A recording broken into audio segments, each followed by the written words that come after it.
So good morning to all. Welcome to the second day of the free online class course on problem solving techniques in analysis presented by E2 Academy. Today we are continuing the same analysis problems. Okay. Now we discuss the 26th problem today. Okay. So I think it is visible. Okay. So the problem says, suppose f is a function from R to R such that f of 0 equal to 0 and modulus of f dash of x is less than or equal to 5 for all x. We can conclude that f of 1. So what is the value of f of 1? Where it is lies. Okay, we have to use the mean value theorem. Okay, so 26th problem, they given that f is a function from R to R and then f of 0 equal to 0 and then modulus of f dash of x for all x is less than or equal to 5. Now we have to find out what is the value of f of 1. Okay, so therefore consider this interval closed interval 0 and 1. Now consider this function restricted to the domain closed interval 0, 1 to R. Now by mean value theorem, f of 1 minus f of 0 equal to 1 minus 0 into f dash of some c. Okay, so f of 0 is 0, therefore implies that f of 1 equal to 1 minus 0 is 1, that is f dash of c. But f dash of c is less than or equal to 5. That is modulus, if you take modulus, so therefore modulus of f of 1 equal to modulus of f dash of c, but modulus of f dash of c is less than or equal to 5. This implies that modulus of f of 1 is less than or equal to 5. Therefore, it lies in the interval f of 1 lies in the closed interval minus 5, comma plus 5. So this is the answer. Last one. So f of 1 is in the interval minus 5 to plus 5, closed interval. Now next problem. Let D be the subset of the real line. Consider the statement, every infinite sequence in D has a subsequence which is converges in D. So actually this is nothing but definition of sequentially compact. So what is the definition of sequentially compact? A set is said to be sequentially compact. If you take any infinite sequence in the set, it has a convergent subsequence. Okay, and then convergent point should be in the set D. So therefore this is nothing but sequentially compact. And we know that in the real line or metric space, sequentially compact implies compact. Both are equivalent. Therefore, look at this, which one is compact set? Compact means closed and bounded. But look at the first one, this is not bounded set. Therefore, this is not compact. Therefore, this is not sequentially compact. And look at the second one, it's a union of two closed set, therefore it's a closed. And then union of two bounded set is also bounded. Therefore, D is a closed and bounded, therefore compact. Therefore, it's a sequentially compact. But look at the third one, is not a closed set because one is not included in the set. Therefore, this is not closed. Therefore, this is not compact. Similarly, last one is not a closed set because this minus one is open. Therefore, again, this is not a closed set. Okay, therefore, this is very, very important consequence of compact set. You can say any infinite sequence in D as a convergent subsequence in D is sequentially compact, but then the metric space sequentially compact if and only if compact. Therefore, the second one is the correct answer. Okay. Now, look at the next problem. Okay. Again, f is a function from R to R, be a continuous function with f of 1 equal to 5 and f of 3 equal to 11.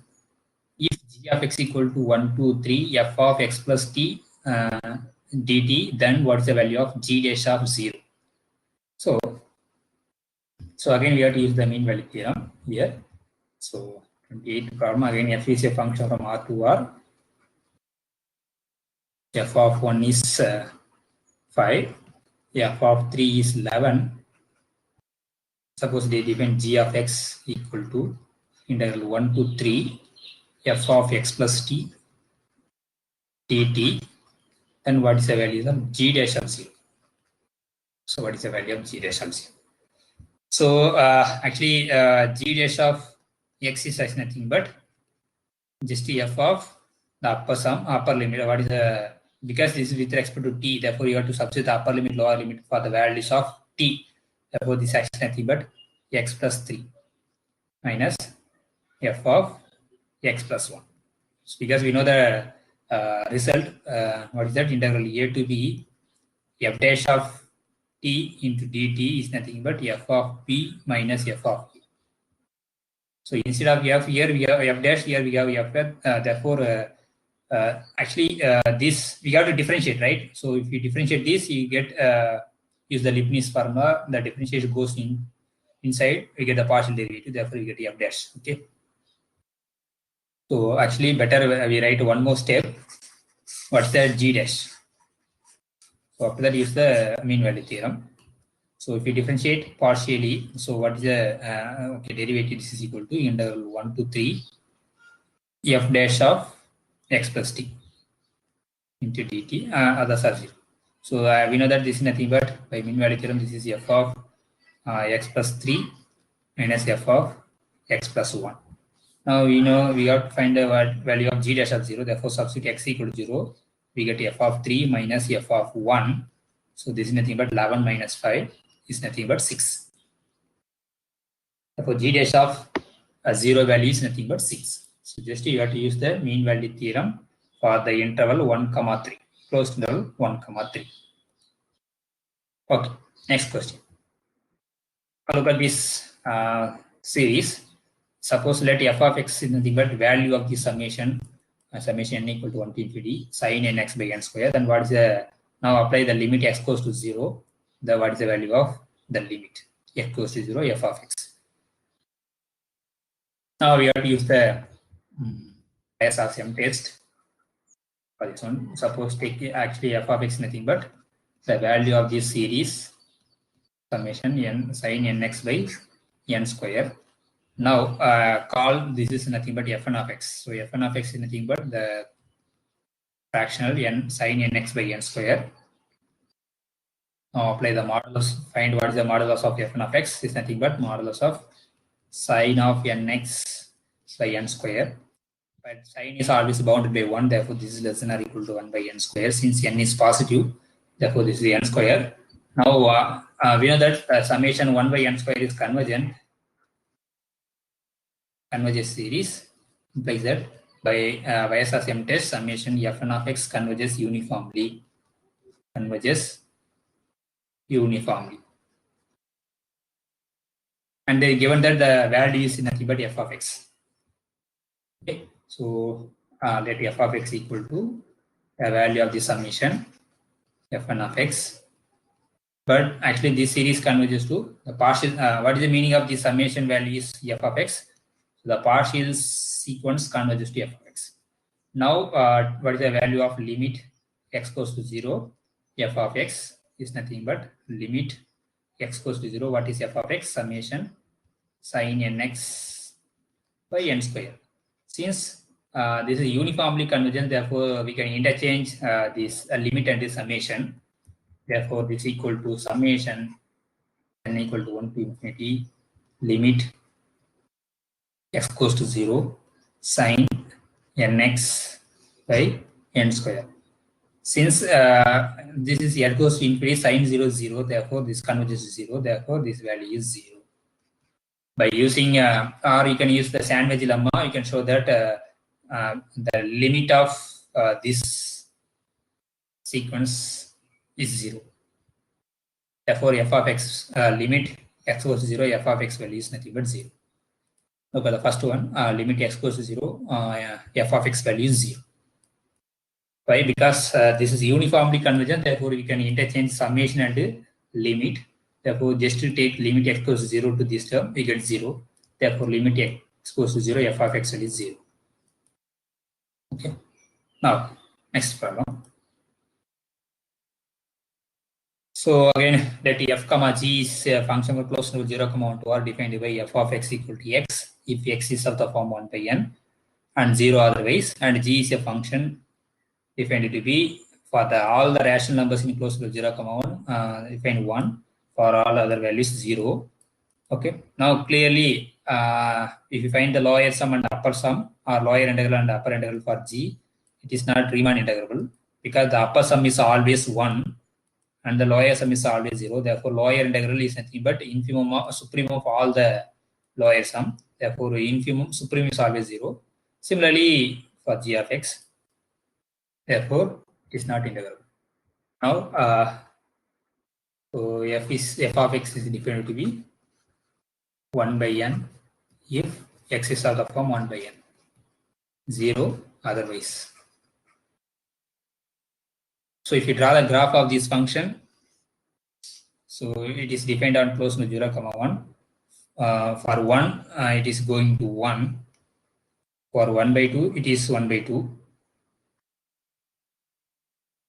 So for 1 by 3, they define 1 by 3 and so on. For all 1 by n format, they define the identity function. Okay. So actually the defined is the x, right? So for all values of x in the close to 0, 1 is always 0. Therefore, it is discontinuous only at these points. Okay. Therefore, how many points we have? We have countably many points such that f is discontinuous. So f is discontinuous on the points this 1 by n.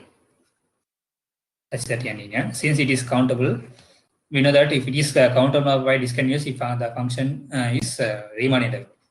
Okay, therefore f is Riemann integral. If a function is discontinuous at maximum countable number of points, the function is Riemann integral. So there is an important theorem. Therefore, this is Riemann integrable on the closed interval 0, 1.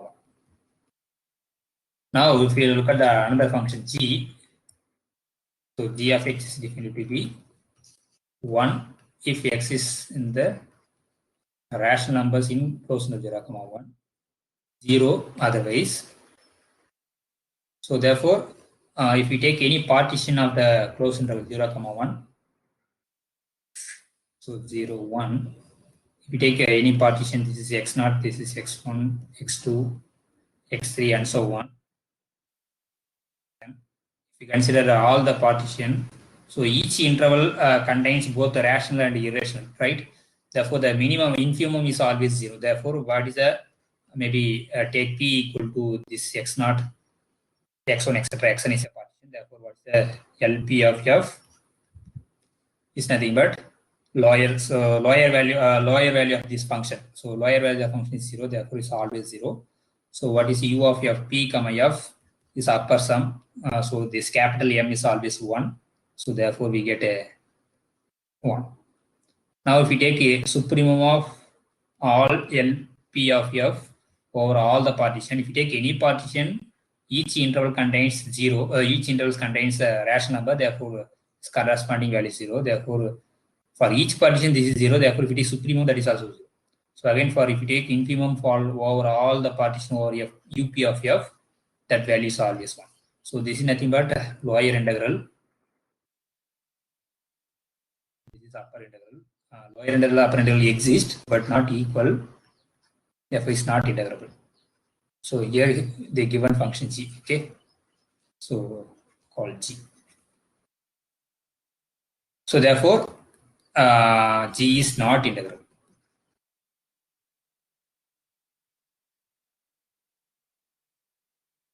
Not Riemann integrable or integrable. So it's not Riemann integrable. Therefore, look at the options. The first one says both are Riemann integrable. That is not false. That is not true. Why? Because g is not Riemann integrable. Look at the last one. They say both are not Riemann integrable, but we know that f is Riemann integrable because it is discontinuous at countable number of points. Therefore, it is Riemann integrable. Look at the third option. They say g is Riemann integrable, but we know that g is not Riemann integrable. Look at the second one. F is Riemann integrable. We know that, but g is Lebesgue integral. So, but you have to focus on this topic, Lebesgue integral. So you have to study something and measure theory. Okay. So anyway, you can easily say that this is the only options remaining, right? Because all the other options are not valid. So therefore, the B is the correct answer. Now look at this one. Sum of two sets. So suppose E1, E2 be two non-empty sets of a non-linear space X, and they defined the sum of two sets as X plus Y. So this is actually wrong, not in X. Okay. Okay, yeah, it is in the set, correct. Yeah, X plus Y in the X, where X in E1 and Y in E2. So which are the following statements are true. If E1, E2 are convex set, then what about E1 plus E2 is always convex. Why? So you can easily prove that sum of two convex set is convex. Okay. So how to prove this one? Suppose convex in what? If we take 1 minus t times some any point x, t into y belongs to the set A for all x comma y in A, and then this t varies from close to 0, 1, then we say is a convex set. Okay. So here E1, E2 is a convex set. Now we have to consider this Z, maybe Z1, t times Z2, where Z1 and Z2 belongs to E1 plus E2. Therefore, Z1 is of the form some x1 plus y1, Z2 is of the form x2 plus y2. Okay, where x1, x2 are in E1, y1, y2 is in E2. Therefore, this is nothing but 1 minus t into this is x1 plus y1 plus t times Z2 is nothing but x2 plus y2. Now simplify this and take x, this is x1, okay, plus t times x2, again plus 1 minus t into y1 plus t into y2. Since E1, E2 is a convex set, this is belongs to E1 and this is belongs to E2.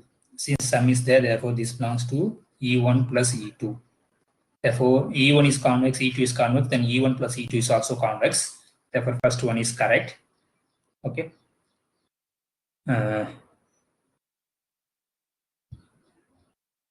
Actually, which of the following statement is false? The word is missing is false. Okay. Suppose if we take E1, E2, two open set, either E1 or E2 is open set, then sum is open set, because we can write sum as union of two open set, right? So E1 plus E2, so it can be written as, so everything is of the form x plus y, such that x comma x in E1 and y in E2. So this can be written as union of, if we fix one set and vary the another element, set of all x in E1, so x plus E2. So union of all these like x plus E2. So assume that E2 is open now. So now suppose E2 is open, you can easily show that x plus E2 is also open set. So you know this is clear. This is the nothing but arbitrary union of open set, because each x plus E2 is open. Therefore, this is arbitrary union. Therefore, arbitrary union of open set is open. Therefore, E1 plus E2 is open. So otherwise, suppose E1 is open means we can write this is all y belongs to E2, E1 plus y. So again, this is also open set. This arbitrary union again is a open set. Therefore, either E1 is open or E2 is open. The sum is always open. Therefore, that is also correct statement. But look at the last one. If E1 is closed and E2 is compact, then the E1 plus E2 is also closed set. So for here we have to use for compact, we have to use the sequentially compact. So closed means what? It contains all the limit points. Okay. Suppose they given that E1 is a closed set, E2 is a compact set. So we have to show that E1 plus E2 is closed set. Therefore, if we consider E1 plus E2, we have to show this is closed to that. It is enough to show that this closure is a subset of E1 plus E2. We have to prove this one. So therefore, if we take any point Z here, we have to show that Z is a limit point of E1 plus E2. That means we have to find a sequence in Z1, E1 plus E2, which is converges to Z. Okay. And then that Z should be in the set E1 plus E2. Suppose if we take Z belongs to E1 plus, but this containment is always true. E1 plus E2 is always contained in E1 plus E2 closure. So any set is contained, its closure. This is always true. Now we have to do the other implication, containment. Suppose if we take Z belongs to this, it implies that there is a sequence Zn in Z1, E1 plus E2 such that, okay, this is sequence in this such that Zn converges to Z. Now, therefore, Zn is a sequence in E1 plus E2. Therefore, Z is of the form Xn plus Yn, where Xn in E1 and Yn in E2. Since E2 is a compact set, therefore it is sequentially compact. Therefore, given any sequence, we can find a subsequence, maybe Y and K in E2, such that this Y and K converges. Maybe this converges point, maybe we call Y. This Y should be in the set E2 because it's a compact, therefore it's a sequentially compact. Therefore, for each corresponding the subsequence, we have a subsequence in Xn. Again, we call the same X and K. So this is subsequence, okay, in a subsequence of Xn. Now, what is this X and K plus Y and K? So we know that Z, similarly for Z and K actually is nothing but X and K plus Y and K. This converges to, because Zn converges to Z, therefore all the subsequence also converges to the same point Z. Okay. Now we know that Y and K converges to Y. Now subtract yn, therefore X and K. If you subtract Y and K, so that is cancelled using the algebra limits. This is converges to Z minus 1. Because Y and K converges to Y. Now subtract this, we get this one. Since this is a sequence in E1 and this is a limit, therefore E1 is in the set E1. E1 is a closed set, therefore this is a limit point of E1. E1 is a closed set, therefore this Z minus Y should be in the set E1. Because E1 is closed set, therefore it contains all the limit points. Therefore, we call this element is X, Z minus Y equal to some element E1. Maybe we call X. Therefore, Z equal to X plus Y. Since X is in E1, Y is in E2, therefore Z in E1 plus E2. Therefore, we take arbitrary element Z in E1 plus E2. That element should be in the E1 plus E2. If we take closure, element in the closure, it should be in the set. Therefore, sum of closed and compact set is always closed set. But look at the third option. Suppose E1 plus E2 must be closed if E1 and E2 are closed set. It is not true. There are some standard examples there. So that is, if we consider sum of two closed set is need not be closed, but sum of two open set is always closed. Sorry, always open. Suppose E1, if we take E1 is set of all integers, so set of all integers is a closed set in R. And we know that if A is a closed set, if we multiply some scalar, this is also closed set. If A is closed, then alpha times A is also closed. Since Z is a closed set, therefore we take Z2 is some root 2. Root is some scalar. Root 2 times Z is also closed set. Therefore, both E1 and E2 are closed set. Now, what is E1 plus E2? So, is of the form actually n plus root 2 times m, such that m comma n is in integers. So actually this is actually dense set. So dense in R. So dense set never closed. Okay. So the proper dense set never closed set. If it is dense, that is not closed. Therefore, sum of two closed set is not closed. So how to prove this is dense set? So what is the definition for this? Given any real number x and y, with x less than y, we can always find elements E1 plus E2 in between x and y. So we can always find some m plus m root 2 in between x and y. Therefore, this set is the dense set. So this is standard proof. You can see in the Kumaresan sir book, Topology of Metric Space book. You can see the proof of this theorem. So they give the same exercise, same set Z1, Z and root 2 times Z. Therefore, sum of two closed set need not be closed set. Okay. Therefore, but they said it must be closed set. Therefore, this is a false. Now, next one. Suppose let f of x equal to minus 3 pi in the interval minus pi to x to 0, and then 3 pi if 0 less than x less than pi is the periodic function of period 2 pi. Because why period 2 pi? Because length is minus pi to pi, therefore period is 2 pi. What is the coefficient of sine 3x in the Fourier series expansion of f of x on the interval minus pi to pi? Okay, so therefore you should know the Fourier series expansion of given any function.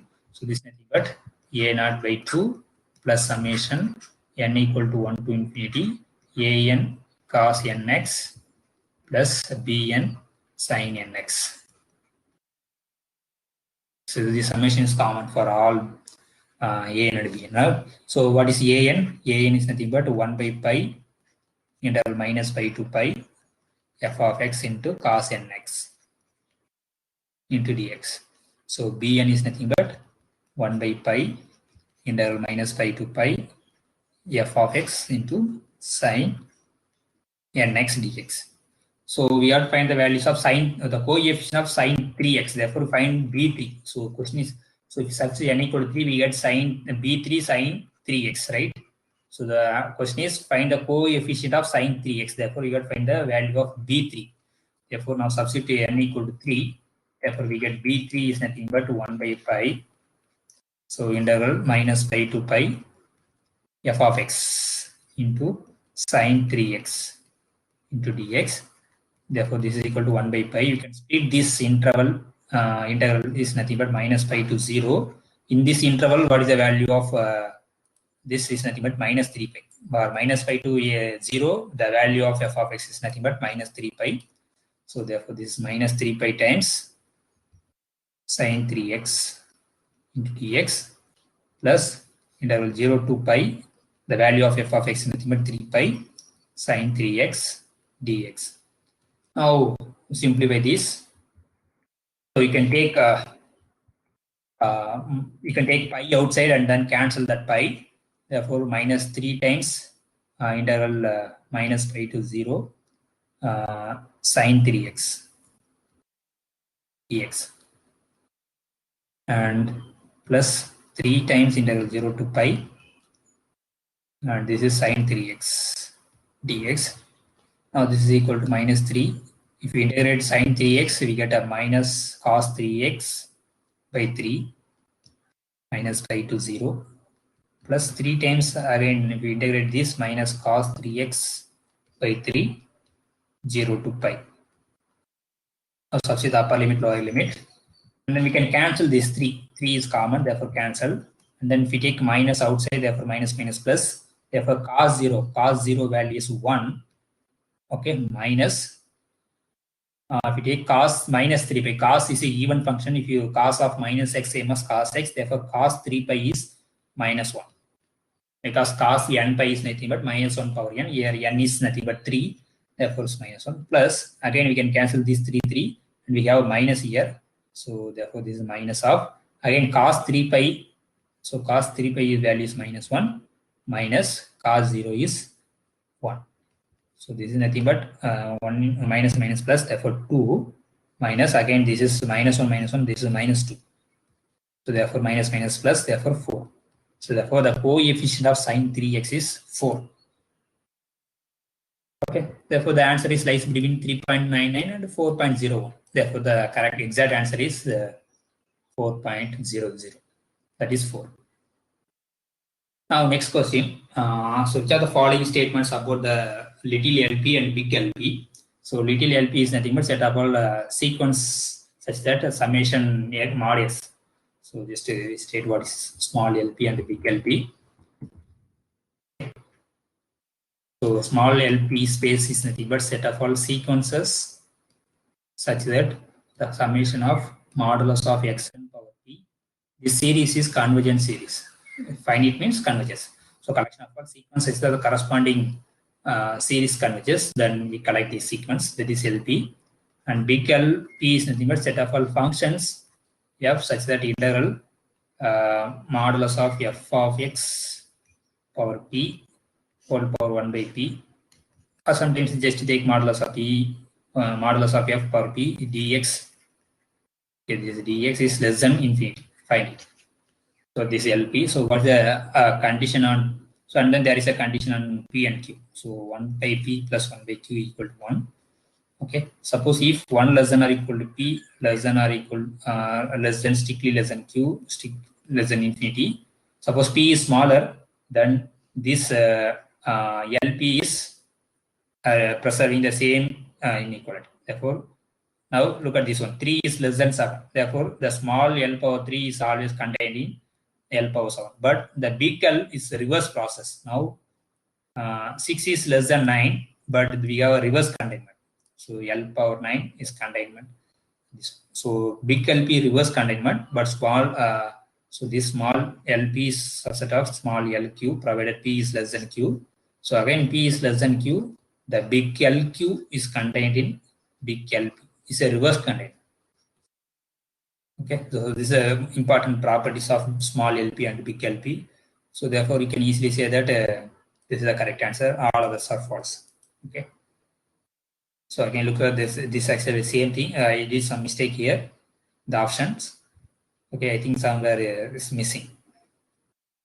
Something missing here. Okay. Anyway, idea is nothing but just this. If you big LP is reverse containment, and small LP is the same containment. Now next question. Which of the following is not a metric space on X? So you can easily show that the second one is not a matrix, and these are all metrics. Why is a maximum is not a metric? It's not satisfy the second condition. What is the second condition on metric space? Suppose the distance of x comma y equal to 0 if and only if x equal to 0. Okay. Suppose they define maximum of either d1 comma 2. So maximum therefore is always bigger than 2. Therefore is never 0. Okay, maximum of this is never 0. Therefore, does not satisfy the condition d. Maybe we call capital D of x comma y is defined to be maximum of distance between x comma y or d1 of x comma y comma 2. So suppose equal to 0. Suppose d of x comma y equal to 0. We got to show that x equal to y. But if it is 0, it is not possible, right? Otherwise, we take the same x. What is the distance between x comma x? So we know that if x equal to y, then distance between x comma y should be 0. But this is nothing but maximum of d1 of x comma 2. But anyway, d1 is a metric. Therefore, distance between x comma x is 0. Therefore, maximum of 0 comma 2. What is the maximum of 0 comma 2 is 2. Therefore, here distance between x comma x is not equal to 0. Therefore, this is not a metric space. This is not a metric. So therefore, the maximum is not metric, but minimum can be metric. Minimum is a metric space. And then this is also metric. This is average of metric. Therefore, this is also metric. We can easily show. The second one is not a metric. It's not satisfy the second condition. Okay, next question. Complex analysis. Suppose f is a function from C to C is an entire function with f of 0 is 1 and f1 of 1 equal to 2 and f dash of 0 equal to 0. Suppose if there is m such that f double dash of z is less than or equal to m, then what is the value of f of 2? F of 0 is 1, f of 1 is 2 and f dash of 0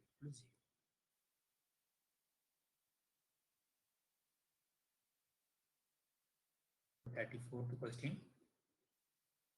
F is a function from entire complex number to complex number is an entire function. Then they given f of 0 equal to 1, then f of 1 equal to 2, then f dash of 0 equal to 0, and then there is m such that modulus of f double dash of z is less than or equal to m. Okay, so these are all hypotheses. Now we have to find the values of f of 2. So first you got to write what is the f of z. Since f is an entire function, therefore it is differentiable at all the points of z. So f is entire, therefore f dash is entire, f double dash is also entire. Okay. So now this is derivative is bounded. Therefore, since f dash is an entire function, f double dash is an entire function, and this is bounded by Liouville's theorem, this f double dash should be constant. So maybe we call that constant is some C1. Now we integrate both the side, we get f dash of z this side, and this is C1 times z from again some other integrating constant, maybe we call C2. So again we have to integrate, we get f of z, and this is nothing but C1 z square by 2 plus C2 z plus some other constant C3. Now we have to find the value C1, C2, C3. So we know that they given that f of 0 equal to 1 and f of 1 equal to 2 and f dash of 0 equal to 0. Now look at this, maybe we call the first equation or second equation. In the first equation substitute z equal to 0, we get f dash of 0. So this is equal to f dash of 0 is nothing but 0. Now substitute z equal to 0, we get C2. So therefore C2 should be 0. Now substitute the second equation z equal to 0, we get so 1 equal to f of 0. So if we substitute z equal to 0, we get C3. Therefore C3 should be 1. Now substitute f of 1. So f of 1 is nothing but 2. Now substitute z equal to 1 in the second equation. So therefore C1 by 2. Because z square is 1. and then we know that C2 is always 0, and then plus C3 is 1. Therefore, now simplify this, this 1 and 2, 1 cancel, therefore 1 equal to C1 by 2. Now cross multiply, we get C1 equal to 2. Therefore C1 equal to 2, C2 equal to 0, and then C3 equal to 1. Now substitute all the values in the second equation, we get f of z. So therefore f of z equal to C1 is 2, therefore these 2 and these 2 cancel, therefore we get just z square, and then C2 is 0, therefore C3 is 1. So this is our f of z. Now what is f of 2? Question is what is the value of f of 2? Therefore 2 square plus 1 is nothing but 5. Therefore the value of f of 2 is 5. Now next question. So in the Lorentz series expansion of the function f of z equal to 1 by z into z minus 1 valid for mod z minus 1 greater than 1. What is the coefficient of the term 1 by 1 minus z? Okay. Now we have to write this function in some other form. Okay, 1 by z into z minus 1. 36th problem. So they give f of z equal to 1 by z into z minus 1. So we can rewrite this as, so 1 by z minus 1 whole square divided by 1 plus 1 by z minus 1. Why? Because it just simplify, you'll get this one. So what is the, keep the numerator. So if you simplify the denominator, you get z minus 1 plus z by 1 by z minus 1. Now this 1 cancel, we get and this 1 z minus 1 z minus 1 cancel, therefore 1 by z into z minus 1. So that is same thing the given function. Therefore the given function can be written as the form 1 by z minus 1 whole square by 1 by this one. Actually this is nothing but you can keep this z minus 1 whole square into 1 by 1 plus 1 by z minus 1. Okay, now since they given that mod z minus 1 is bigger than 1, therefore just to cross multiply, we get 1 by mod z minus 1 is always less than 1. So maybe we call this number is x. Okay, therefore now substitute 1 by z minus x value is x, therefore we get a 1 by, let us keep this one. This look like 1 by 1 plus x. Okay, so 1 by 1 plus x. So we know that this is geometry series converges. What is the value of this geometry series converges to 1 minus x, right? So that is 1 plus x square plus etc. This converges to 1 by 1 minus x provided mod x is less than 1. So here x is nothing but mod this one. This is always less than 1. Therefore this is nothing but the value of this series. So here we can write, but we need a minus x, right? Here 1 minus x format. Therefore we can write this minus of minus x. Okay, therefore we can write here. So this is nothing but 1 by 1 minus of minus 1 by z minus 1. So therefore this is nothing but 1 by z minus 1 whole square. So this is nothing but summation this x power n, where n equal to 0 to infinity. So this is nothing but 1 by z minus 1 whole square summation n equal to 0 to infinity. If you take minus outside, therefore minus 1 power n 1 by z minus 1 power n. Now just to multiply this is 1 by z minus 1 square inside. So we get summation n equal to 0 to infinity minus 1 power n by z minus 1 power n plus 2. So now question is what is the coefficient of 1 by z minus 1? Okay, so we get so substitute n equal to 0. So we get 1 by z minus 1 square. So the starting term is minus z minus 1 whole power. If you substitute n equal to minus 1, substitute n equal to minus 1, then only we can get the term 1 by z minus 1. But here n varies from minus 0 to infinity. Therefore, there is no term. There is no term 1 by z minus 1. Therefore, the coefficient of 1 by z minus 1 is 0. Because in the Lorentz series expansion, and f of x does not contain the term 1 by z minus 1. Therefore, it is the coefficient of z minus 1 by z minus 1 is 0. Okay. Now, next question.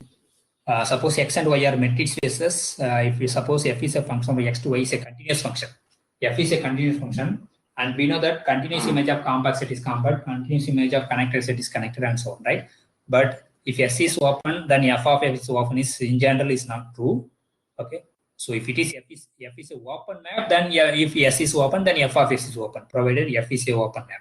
But this is not a continuous function in or be a open map. Okay.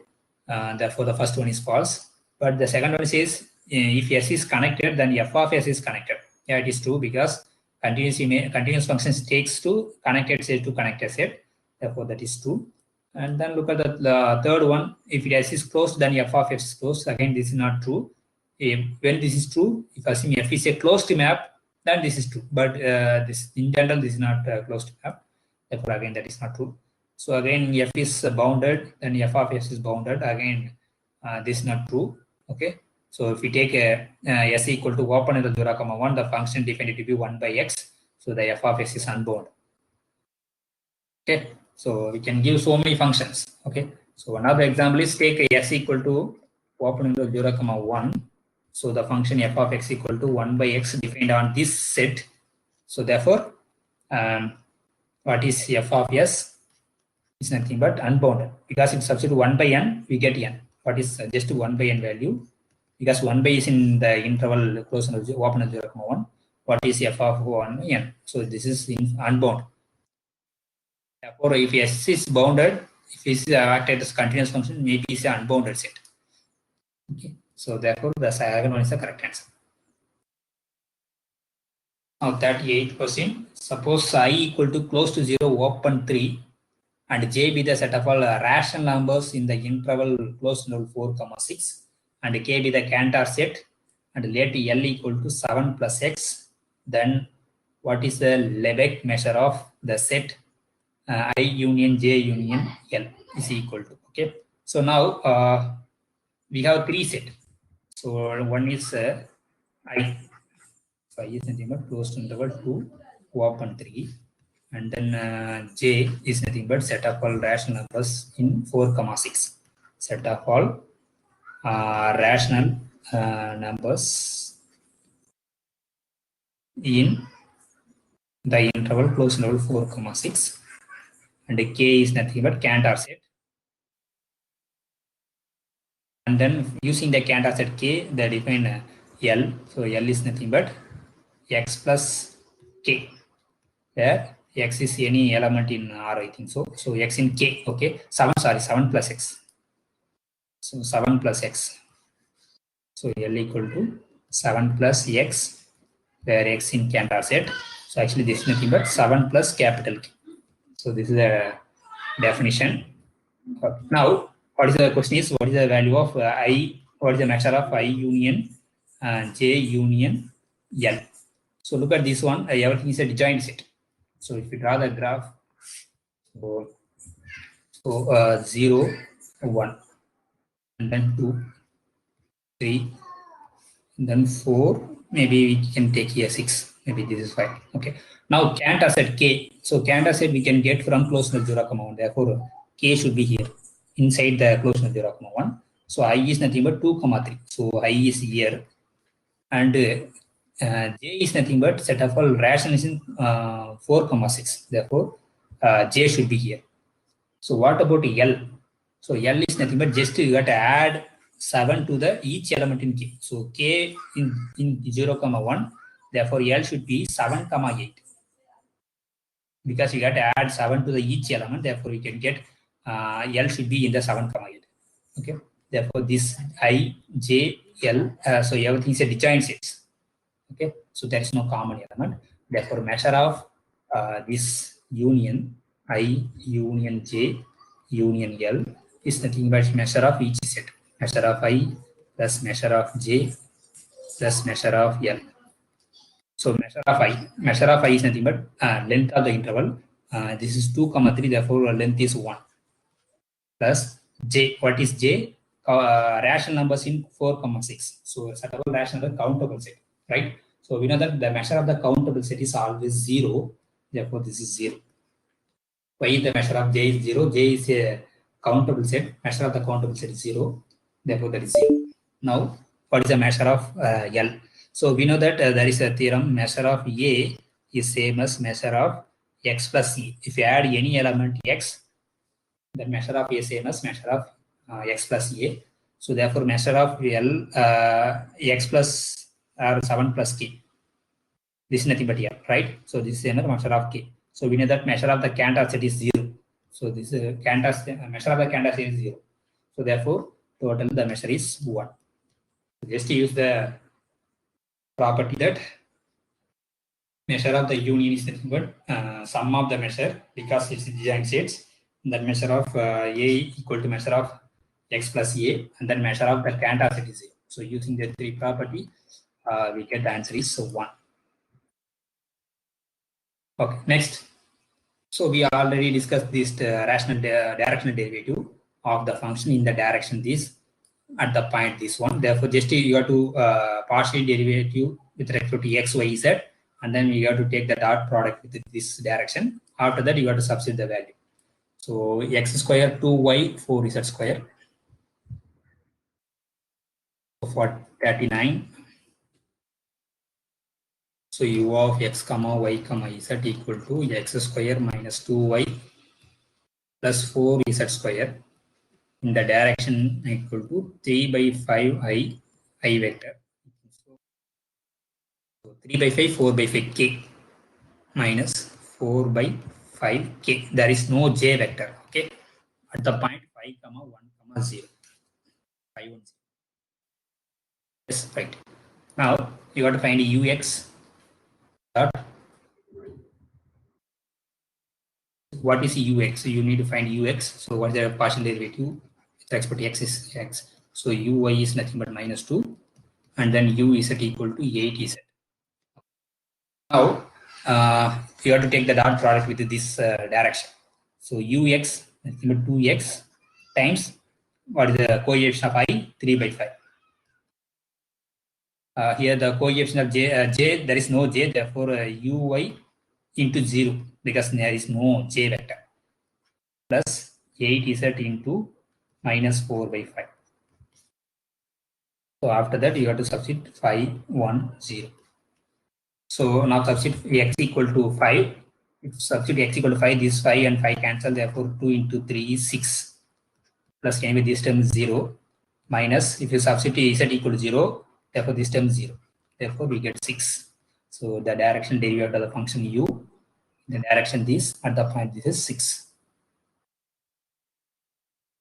Okay, now this one, let un equal to n factorial by 1 into 3 into 5 into 2n minus 1, then what is the limit of this sequence?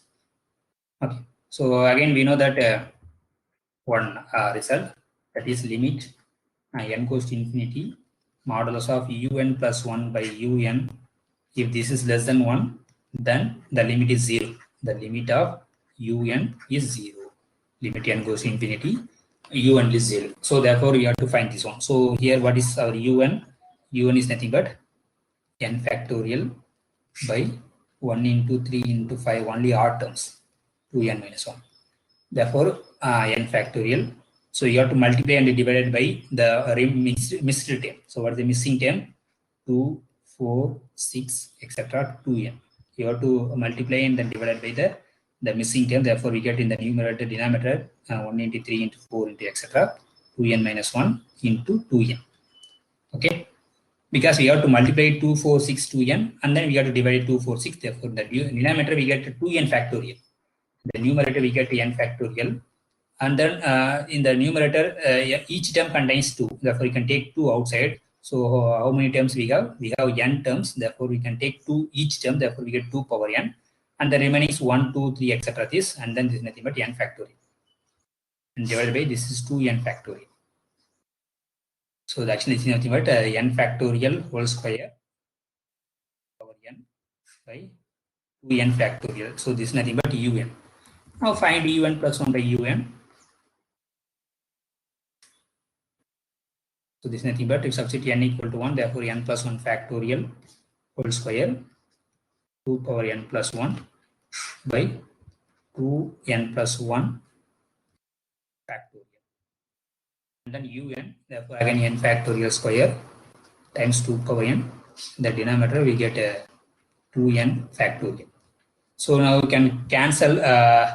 So again this 2 power n and then 1 2 power n cancel. We have 2 here. So again this n plus 1 factorial we can write n plus 1 into n factorial.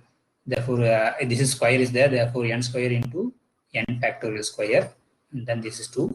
And the remaining this is 2n factorial by this is if you multiply 2 inside, therefore 2n plus 2 factorial. This is n factorial square. Now we can cancel this n factorial square. Okay.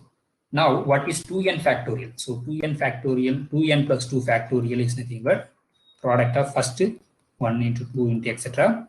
So the last term is 2n plus 2. What is the previous term? 2n plus 1, because we have to subtract 1. So again, what is the previous term? 2n. Therefore, you can take this is 2n factorial. Therefore, this is nothing but 2n factorial times remaining term 2n plus 1 into 2n plus 2. Okay. Therefore, this is equal to n plus 1 square 2 into 2n factorial by this 2n plus 2 factorial can be written as 2n factorial times 2n plus 1 into 2n plus 2. So this 2n factorial cancel. You can take 2 from this term and then this 2 and this 2 cancel. Therefore, this is equal to n plus 1 square into 2 by 2n. You can take 2n plus 1 into, if you take 2 outside, therefore n plus 1 into 2. Therefore, these 2 cancel. So again, you can take 2 n outside. Again, you can take n outside from here. Therefore, if you take n outside from the numerator, we get n square times 1 plus 1 by n square. Again, if you take n from this term, the way 2, if you take 2n outside from this term, therefore 1 plus 1 by 2n. If you take n from the second term, therefore we get 1 more n, therefore n square into 1 plus 1 by n. Okay, now n square cancel. Now as n goes to infinity, this goes to 1 and this goes to 1, this goes to 1. Therefore, totally this goes to 1 by 2. 1 by 2 is less than 1. Therefore, the limit value is less than 1. Therefore, limit n goes to infinity, un value is 0. Okay. So the value of the sequence is 0. Okay. Now, next question. So what is the residue of the function f of z equal to e power z by z square into z square plus 9 at the point z equal to 0. So z equal to 0 is a pole of order 2. 2 is the order of the pole. Okay. Now we have to find. So what is our f of z? F of z is equal to e power z by z square into z square plus 9. So along at the point z equal to 0, what is the residue? So here residue is pole 2, order 2. Therefore, residue of f of z. So at the point 0. 0 is okay at the point 0. So here m. So we know that here m equal to 2 because order is 2. Pole of order 2. Therefore, 1 by limit. First, what is the formula? Limit z goes to 0. 1 by m minus 1 factorial. M minus 1 is 1 factorial. This is 1. Therefore, and then d by dz. M minus 1. Therefore, m minus 1 is 1. Okay. And then z minus 0 whole square into f of z. So this is equal to limit z goes to 0. D by dz of z square into f of z. What is f of z? E power z by z square into z square plus 9. Therefore, we can cancel z square. Therefore, we get limit z goes to 0. D by dz of e power z by z square plus 9. Now you differentiate this u by v method. Therefore, limit z goes to 0.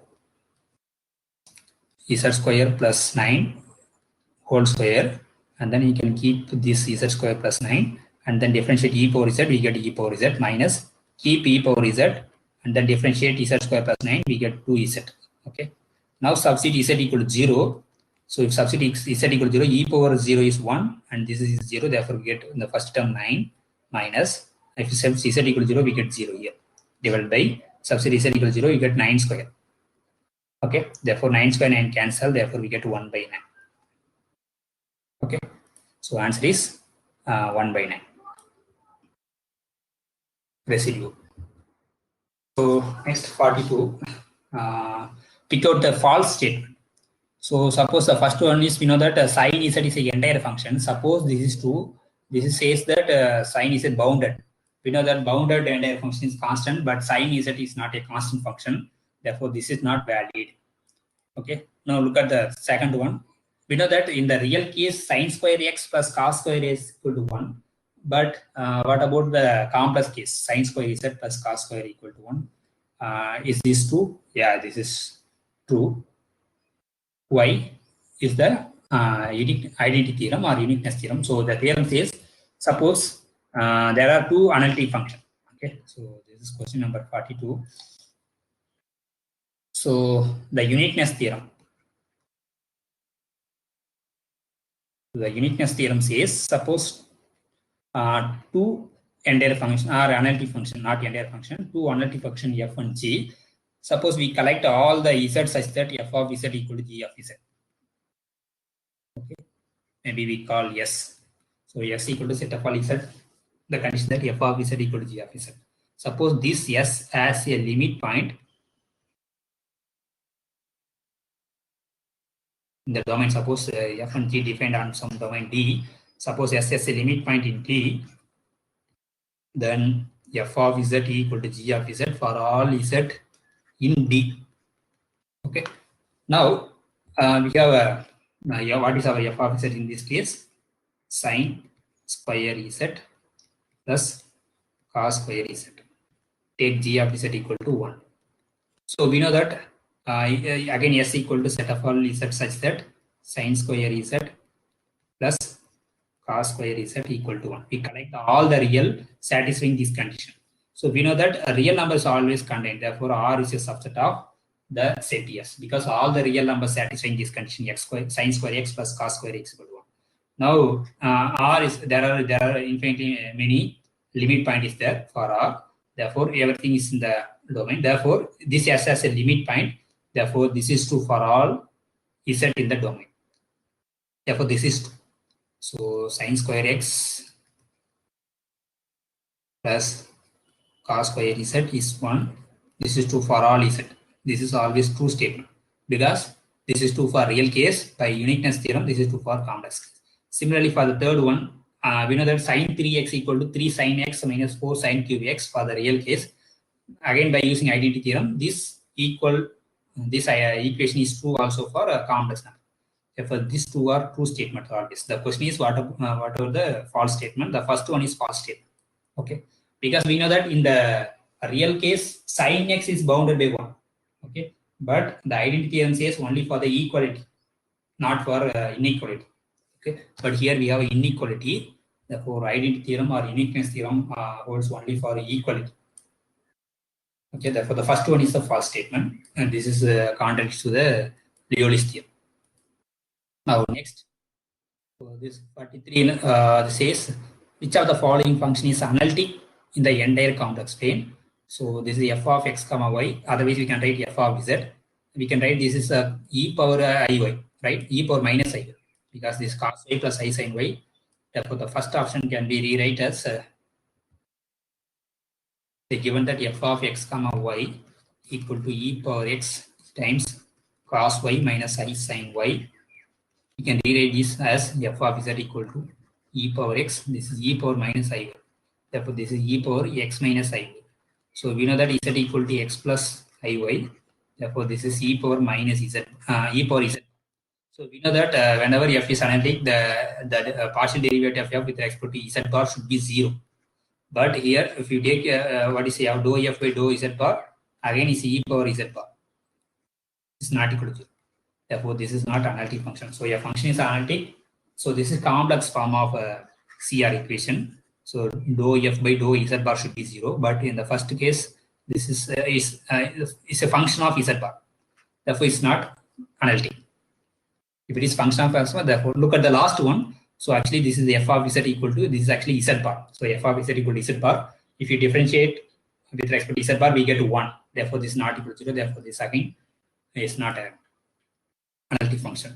So this can be written as, this is e power minus x and this is e power minus I. Therefore, the second one is e power minus x minus iy. So this is e power minus z. So we know that e power f of z is analytic. Whenever f is analytic, then we, so minus f is a polynomial, minus z is a polynomial. Therefore, e power minus z is a analytic function. Therefore, the second option is always analytic. Look at the third one. The third one says f of z equal to minimum of 2 comma x square plus y square. So minimum of 2 comma x square plus y square. So this is our f of z.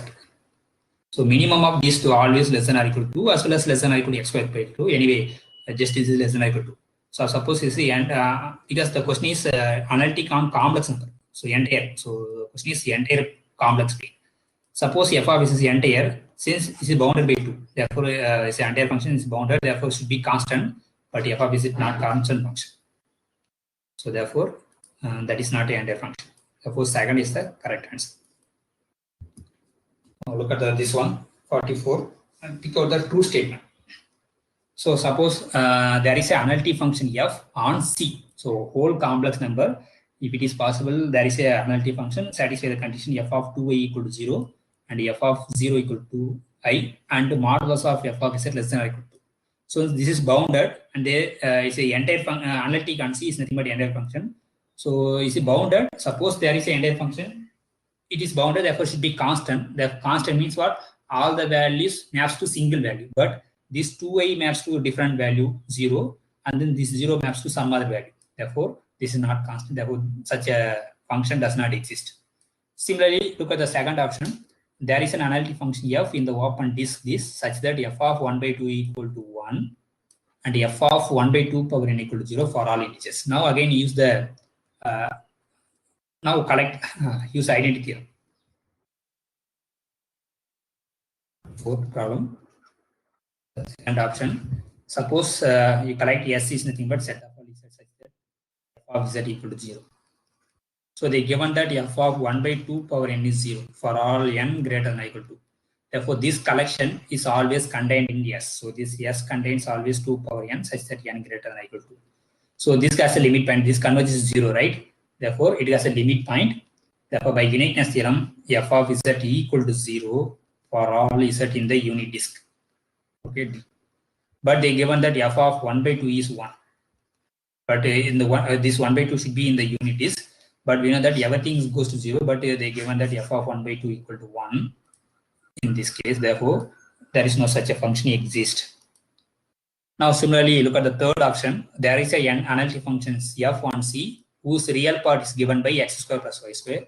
It is not possible. Suppose such a function exists means this function satisfies the Laplace equation. So what is the uxx is 2, uyy is 2, again 2 plus 2 is 4. Therefore, it's not equal to 0.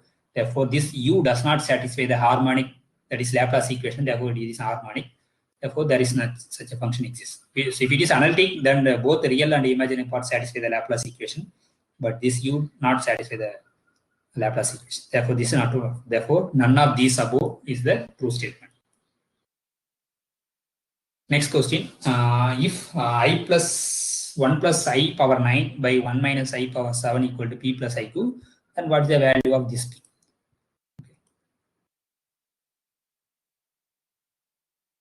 So 1 plus I power 9 by 1 minus I power 7. So maybe we call this P plus IQ, then what is the real part of this? So take Z equal to 1 plus I. Okay, therefore this is Z power 9. Actually, this is nothing but Z bar. Okay, what is Z bar? 1 minus I. Therefore, this is power 7.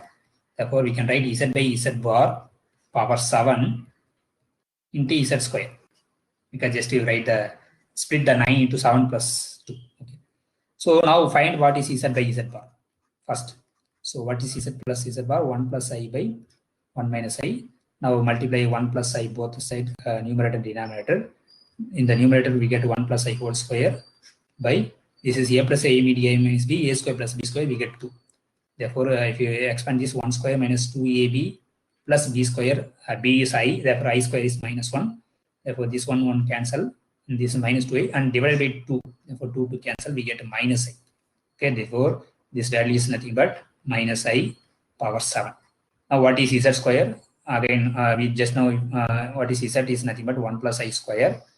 Therefore, this is minus I power 7. If you expand this, I square, a square minus 2ab plus b square. So again, this one cancel, this is 2. Therefore, finally we get a minus, if you take minus 1 outside, therefore minus 1 power 7 into I power 7. And this is, we have a minus 2I. Minus 2 into I. Okay. So therefore, you can merge this I, and then this minus into minus. This is odd power, therefore this is minus 1. And this we have minus 2, therefore we have 2 into I power 8. And we know that I power 4 is 1. Therefore, I power 8 is 1. Therefore, this should be 2. Therefore, there is no imaginary part. Therefore, p value equal to 2. Okay. P value is 2. So similarly, you already studied this one, how to find the residue of this one. Okay, they're asking a residue of 2. So if we take z outside, we get z into z minus 2. So therefore, 2 is a pole of order 1. Therefore, so maybe we quickly, what is f of z? So f of z equal to z plus 1 by z square minus 2z equal to z plus 1 by, if we take z outside, therefore we get z minus 2. Therefore, z equal to 2 is a pole of order 1. Therefore, what is the residue of f of z at the point 2 is nothing but, here pole is 1, therefore limit z goes to 2. 1 by m minus, m is 1 here. So because pole of order 1, 1 minus 1 by m minus 1 factorial, 0 factorial. Therefore, again, the d power m minus 1 derivative. Therefore, there is no derivative. Therefore, directly I can write z plus 1, because we have to z minus 2 into f of z. F of z is nothing but 1 by this 2. So this term cancel. Now again, substitute z equal to 2, equal to 3 by 2. So 3 by 2 is the answer. Our next question. So again, let f is a function of C to C be analytic. Write z equal to x plus iv and f equal to u plus iv. Then which of the following is false statement? So this is always true statement, because it's a complex form of CR equation. Derivative is equal to ux plus ivx. So this is correct. And then it is analytic. Therefore, real part uxs plus uiv equal to 0, because the real part is always satisfied the Laplace equation. Therefore, this is true statement. But look at the third one. This is f double derivative. This is cube, right? Therefore, in the formula says, in general, the Cauchy integral formula says f nth derivative of z naught equal to n factorial by 2 pi I integral over the comma f of z dz by z minus z naught power n plus 1. Or in this, they say the option given that second derivative of 0. Therefore, should be here 2 factorial. 2 factorial by 2 pi I over f of z by, they give a z cube. So that is n equal to 3. Therefore, the 2 factorial is missing in the third option. Okay. Therefore, this is a false statement. Now, this look at the 48th. Suppose u equal to x into y is a harmonic function. So, what is a harmonic conjugate? Is satisfy the Laplace, that is a CR equation. If you differentiate this with respect to x, we get y. Therefore, this is the vx. So, maybe look at the last one. Maybe you get, this is a harmonic conjugate of this. Okay. Now, next question. So, just apply the CR equation. Find the v. So, what is the possible values of v is the last one. So next, the 49th question is, suppose a function is conformal at a point z naught, the definition is derivative is not equal to 0. So if the derivative is at the point is not equal to 0, then the function is conformal mapping at the point z naught. Direct definition. Okay. So the derivative at the point is not 0, then we say f is conformal at the point. Now the last question. suppose z equal to 1 plus I by I minus 2, then what is the real part of z? So you can easily check and then multiply and divided by f of z be 1 plus I by I minus 2. Multiply and divide by I plus 2 by I plus 2. So therefore this is 1 plus I into I plus 2 or by this is a plus I into a minus ib. You take minus out from the first term. This is a plus ib into a minus ib. Therefore a square plus b square. And the numerator we get 1 into I 1 into 2 plus I into I minus 1 plus 2I by minus 5. Therefore we get this is 3I. The numerator 3I minus 1 by minus 5. Right? So therefore what is the real part? 1 by 5. Sorry, this is plus 1. Yes, it's 2 minus 1, therefore plus 1. Therefore, what is the real part of this one is minus 1 by 5. Minus 1 by 5 is the real part because this minus is common for both the real part and imaginary part, right? So therefore, minus 1 by 5 is the real part of this Z. Okay, okay, thank you.